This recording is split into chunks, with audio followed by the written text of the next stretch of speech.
Hi, it's Steve. Today we'd like to show you how to change an inlet water valve on your washer. It's a really easy job. Let me show you how we do it. Now to do this repair, we will need to disconnect both fill hoses. So simply remove them from the back of the washer after you've turned off the water. We'll also need to unplug the washer, and then we're going to need to pull it far enough forward that we can access the back panel so that we can remove that. Now that we have access to the back of the washer, our next step will be to remove this back panel that attaches to the console. And to do so, we'll begin by taking this little access panel off first. Remove that single screw, tilt that panel and lift it away. Then we'll remove 3 screws across the bottom of that back panel. And 2 longer ones at the top.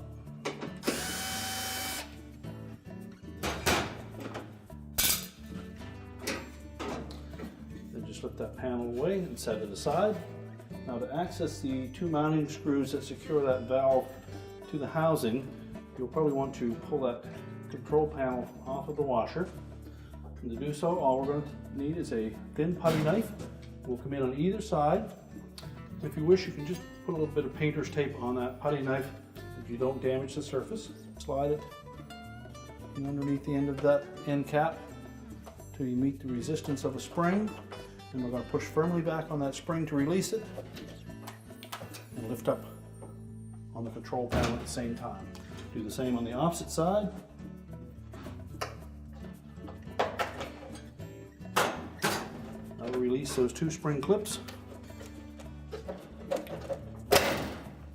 Just give a little bump in the back. That will release 2 hooks on either side. We can then push the control panel far enough forward that we can access those 2 screws. Now our next step will be to remove the 2 wire harnesses that are connected to that valve. Just pull the connectors off of the valve, and if they're on there tight, you may take a small flat blade screwdriver and just pry them backwards, or grasp them with a pair of pliers and pull them straight off. Take note of the color codes on those 2 terminals to make sure that we attach them to the proper solenoid.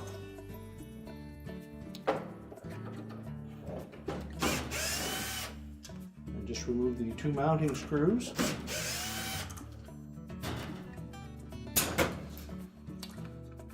And just rock that old valve out of the housing and make sure that both of the grommets come out with the valve. We can then discard the old valve. We'll take our new one. You may wish to just wet those 2 grommets so that they'll fit easily into the 2 openings. Then we'll just line them up. Press it firmly into place. Make sure that both of the mounting tabs sit firmly on those posts. We'll reinstall the 2 screws.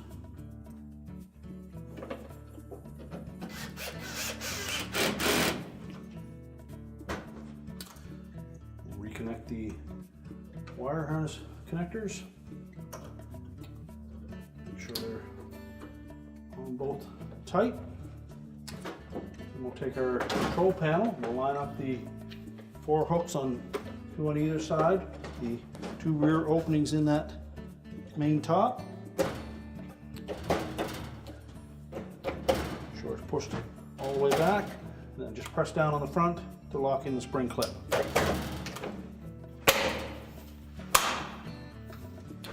Once that's locked in place, we can go ahead and put the back panel on.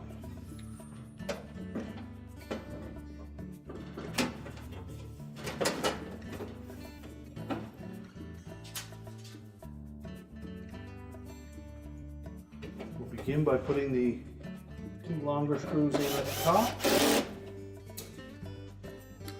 and the 3 across the bottom.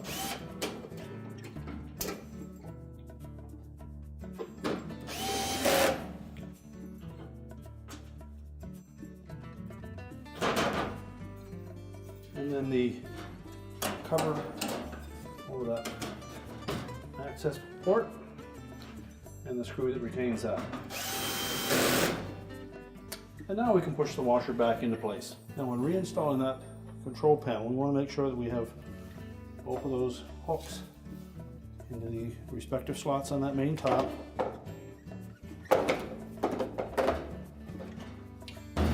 Pushed all the way back, and then simply press down on each corner at the front.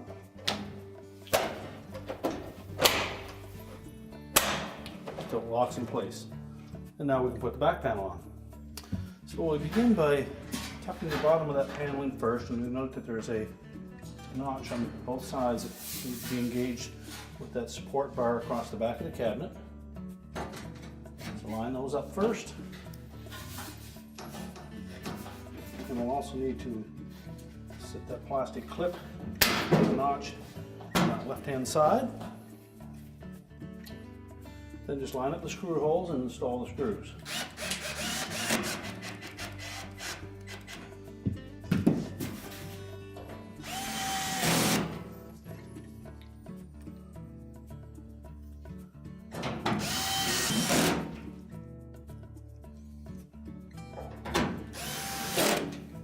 Now, once we have that back panel secure, we can go ahead and push the washer back into position.